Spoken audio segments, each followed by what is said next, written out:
ผลงานของรอบเสานกเอียง3ตัวเนาะนกเซลตัวนึงนกพวกตัวนี้เป็นนกเขาน้อย2 4 6ตัวเนาะเขาใหญ่2แล้วก็บ่ฮู้ว่า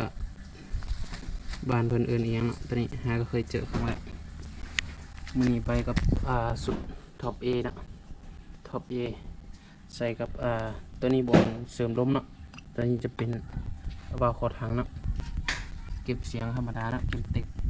กล่องจะเป็นกล่องมาโคร416เนาะตัวนี้ทางคาร์บอนดำด้านสุดท็อป A เนาะจิบมือแต่งเนาะถ่ายกับแต่งคือกันผลงาน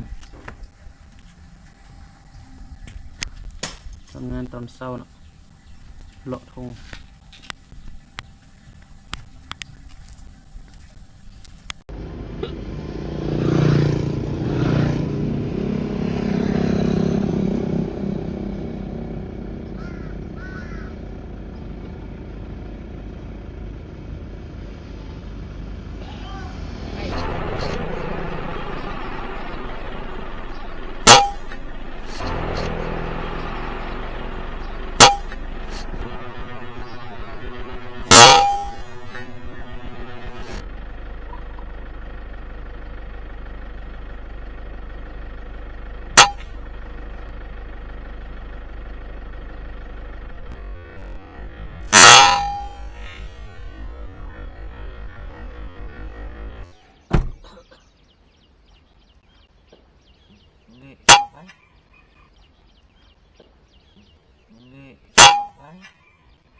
ยังบ่ตายดีเนาะ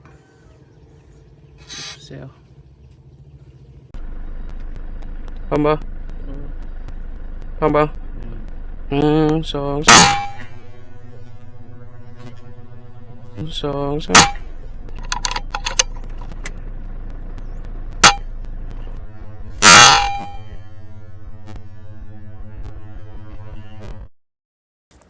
ตัวนี้จะเป็นผลงานของเฮาคือเมื่อกี้นี่เนาะคือในคลิปเมื่อกี้นี่เลยนกเขาพอได้ลาบเนาะตัวนี้จะเป็นท็อป A เนาะใส่กับกล่องมาโครใส่กับแล็ก12 แวนแล้วก็วาล์วคอถังเนาะตัวนี้เก็บเสียงเก็บเทค